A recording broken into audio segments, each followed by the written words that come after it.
जीजा जी तो बिल्कुल बेकाबू हो चुके थे।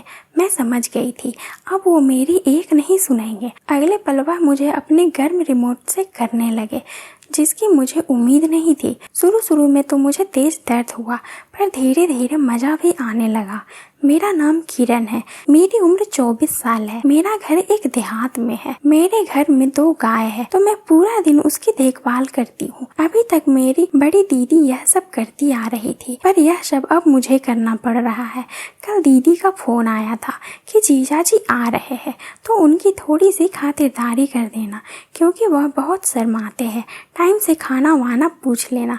मैं बहुत खुश थी कि जीजा जी आ रहे हैं। शाम को 4 बजने वाले थे कि जीजा जी मोटरसाइकिल पर आ गए। मैंने उनको नमस्ते बोली और उनके लिए चाय बनाने के लिए किचन में चली गई।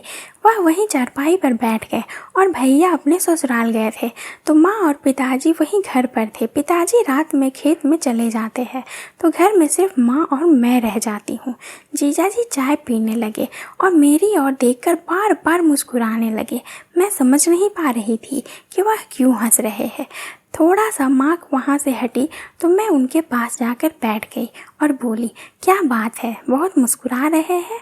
तो वह बोले, तुम्हें देखकर मुस्कुरा रहा हूँ। मेरी शादी के टाइम तुम छोटी सी थी और अब कितनी बड़ी हो गई हो, और तुम्हारे कितने बड़े बड़े हो गए हैं।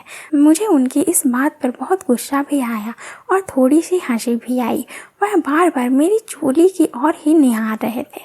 मुझे जैसे गुदगुदी हो रही थी, क्योंकि मोहल्ले के लड़के भी मुझे छेड़ते रहते थे, तो मैं उन पर गुस्सा करती थी। लेकिन मैं जीजा जी पर गुस्सा नहीं कर पाई और सिर्फ हंस पड़ी। बार बार मजाक करते करते मेरे कंधे पर हाथ रख देते, तो मुझे गुदगुदी लगती, अच्छा भी लगता। शाम को मैंने खाना बनाया और जीजा जी को खिलाकर बाहर आंगन में सुला दी। उन्होंने आवाज़ लगाई कि पानी दे जाना, तो मैं उनको पानी देने गई तो बोले, अरे मैडम कहाँ जा रही हो, मेरे साथ आकर सो जाओ। मैं उनकी बातें सुनकर थोड़ा सा मुस्कुराई और वहीं उनके पास बैठ गई। वह मजाक कर रहे थे और मेरी बाजू पर हाथ फेर रहे थे। तब तक मम्मी सोने के लिए कमरे में जा चुकी थी, लेकिन जीजा जी तो मुझे जाने ही नहीं दे रहे थे। मैं उनसे बोल रही थी बार बार कि मम्मी देख लेगी, मम्मी देख लेगी, पर वह तो जैसे अपने पास सुलाने के लिए बेताब थे। मुझे डर लग रहा था। वह मेरे से उम्र में 5 साल लगभग बड़े होंगे। मैं कैसे उनके साथ सो जाऊंगी, और जब वह इतनी मजाक करते हैं तो सोने के बाद कितना परेशान करेंगे। यही सब सोच सोच कर मैं वहाँ से हटना चाहती थी, लेकिन हट नहीं पाई। अब बातें करते करते रात के 2 बजने वाले थे, तो वह मुझे बाजू से पकड़कर अपनी ओर खींच लिए। मैं धड़ाम से चरपाई पर गिर पड़ी। फिर तो उन्होंने मुझे ऐसे जकड़ लिया जैसे कोई बड़ा पंछी छोटे पंछी को अपने पिंजड़ों में जकड़ लेता है। मैंने छुड़ाने की कोशिश की, वह मुझे छोड़ नहीं रहे थे। मुझे मज़ा भी आ रहा था और बहाना बनाकर बार बार छुड़ा भी रही थी।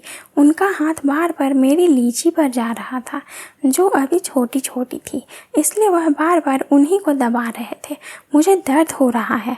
फिर मैंने उनसे कहा तो उन्होंने वहाँ से हाथ हटा लिया, और फिर तो वह मेरे गर्दन के पीछे वाले हिस्से से खेलने लगे।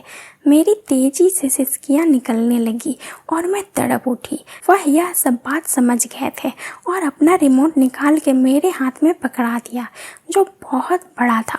मैंने जैसे उनका रिमोट पकड़ा, मुझे गर्म गर्म सा लगा। मैं काफ़ी शर्मा गई थी, पर अंधेरा होने की वजह से वह भरपूर फ़ायदा उठा रहे थे। वो तो बिल्कुल बेकाबू हो चुके थे। मैं समझ गई थी कि अब वो मेरी एक नहीं सुनेंगे। अगले पल वह मुझे अपने रिमोट से प्यार करने लगे, जिसकी मुझे उम्मीद नहीं थी। शुरू में तो मुझे तेज दर्द हुआ, पर धीरे धीरे मज़ा भी आने लगा। अब मैं कुछ नहीं बोल रही थी, सिर्फ आंखें बंद करके पड़ी थी, और वह अपनी सारी ख्वाहिशें एक के बाद एक पूरी किए जा रहे थे। करीब 10-15 मिनट प्यार के समुंदर में गोते लगाने के बाद मुझे छोड़ दिए और बोले, जाओ पानी ले आओ। मैं जल्दी से उठी और बाथरूम में जाकर हाथ मुंह धोया और अपनी चोली को बदला, क्योंकि मेरी चोली पूरी पसीने से भीग गई थी। सुबह जब मैं उठी तो मेरे दोनों टांगों के बीच कुछ बार बार निकल रहा था। मैंने एक बार फिर से जाकर बाथरूम में देखा तो उसको धोकर बाहर निकाला और चाय बनाने लगी। आंगन में बैठे बैठे जीजा जी मुस्कुरा रहे थे। मैं समझ गई थी कि वह रात की बातें सोच सोच कर मुस्कुरा रहे हैं। मैं भी हल्की हल्की मुस्कुराहट देकर उनको जवाब दे रही थी। मैं समझ गई थी कि आज फिर मेरे ऊपर गाज गिरने वाला है। मैं मन में सोच रही थी कि यह प्यार कितना अच्छा होता है।